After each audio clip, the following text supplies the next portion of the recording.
Hello everyone and welcome to our channel. Today we're diving into an incredibly powerful, science-backed way to manage stress and find comfort. And it's something we can all do by ourselves.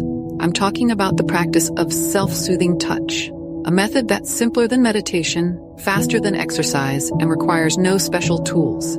Yet, it can have a profound impact on our well-being. In today's video, we'll cover what self-soothing touch is, the surprising science behind it, how it works on both the body and mind, and how you can incorporate it into your daily routine. Stick around because by the end of this video, you'll have a new tool to help regulate stress and boost your mental health.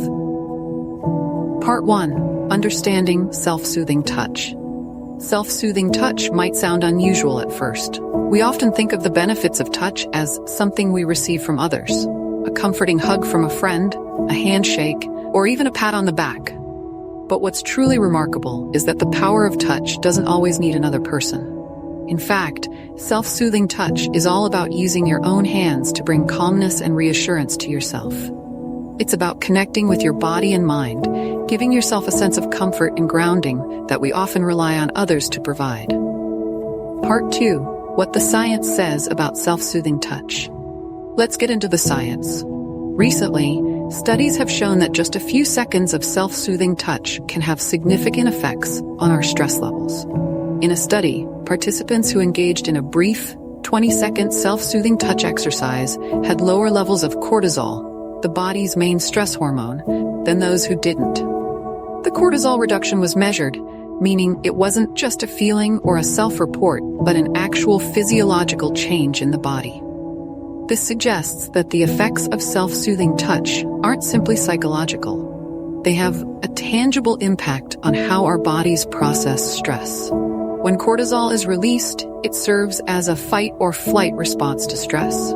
But if we stay in a state of high cortisol for too long, it can start to damage our mental and physical health, making us more vulnerable to issues like anxiety, depression, and burnout. Self-soothing touch gives us a way to bring down that cortisol level naturally. Part 3. How to practice self-soothing touch. So how does it work? The method used in the study is actually quite simple. Let's walk through it together. 1. Find a comfortable position. You can sit down, lie down, or even stand if that's what feels best. 2. Place one hand on your heart and the other on your belly.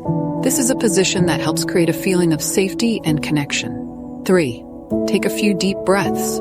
Breathing deeply helps calm the nervous system and prepares you to focus inward.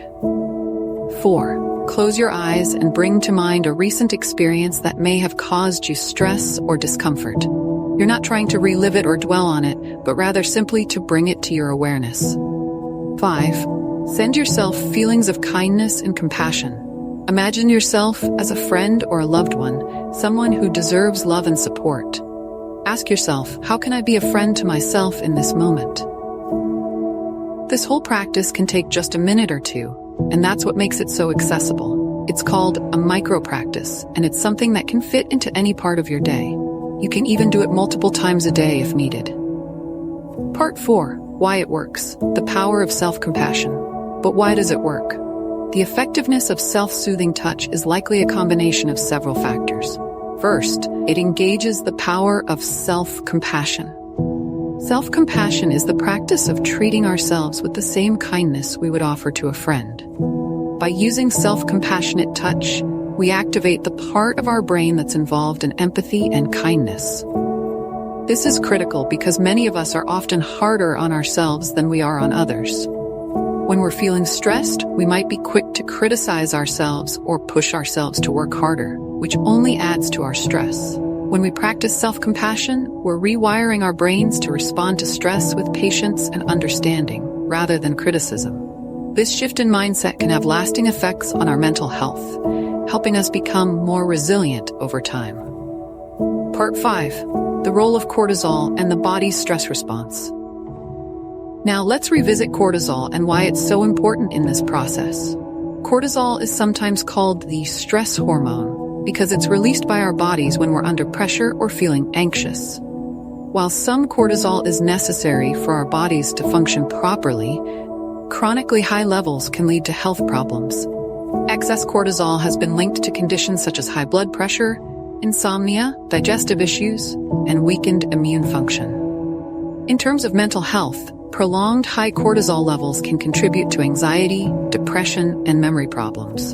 So learning to manage cortisol is key to maintaining both physical and mental health. Self-soothing touch is one way to regulate cortisol levels. Even though it may seem small or insignificant, these brief moments of self-care can counteract the effects of chronic stress, bringing our bodies back into balance. Part 6. The broader benefits of self-soothing touch. Beyond cortisol reduction, self-soothing touch has additional benefits. For one, it helps us to reconnect with our bodies. In today's world, we're often so focused on our screens and tasks that we become disconnected from our own physical sensations. Self-soothing touch brings us back to the present moment, reminding us that we're here, that we're safe, and that we have control over our reactions to stress. This practice also fosters emotional resilience. By learning to soothe ourselves, we're less dependent on external validation or support to feel calm. While human connection is always important, knowing that we can provide comfort to ourselves is empowering. It reminds us of our inner strength and the ability we have to manage our own emotional states. Part 7. Integrating self-soothing touch into daily life. If you're interested in incorporating this practice into your daily routine, here are a few tips. Start with a routine. Set aside a specific time each day to practice self-soothing touch. Maybe it's in the morning when you wake up, during your lunch break, or right before bed. Be patient with yourself. Like any new habit, it may take some time to feel natural. You might even feel a bit awkward at first. But remember, the more you practice, the more natural it will become. Use it as a quick reset during stressful moments. If you're feeling overwhelmed at work, in traffic, or during a tough conversation, try placing a hand over your heart and taking a few deep breaths. Combined with other mindfulness practices, self-soothing touch can be part of a larger mindfulness routine. Pair it with meditation, deep breathing, or even yoga to create a well-rounded approach to stress management. Part 8. The power of small habits. Self-soothing touch is a small habit, but it has the potential to create a big impact. The benefits of this practice build over time, and the more you do it, the more natural it will feel to turn to yourself for comfort and support. In a world that's constantly asking for our attention and energy, self-soothing touch reminds us to give some of that attention back to ourselves. It's a reminder that we're our own greatest supporters, and that we have the power to create moments of calm, even when the world feels chaotic. Thank you for watching. Remember, self-soothing touch isn't a cure-all, and it's not a replacement for therapy or other mental health treatments if you need them. But it can be a simple, effective tool to add to your stress management toolkit.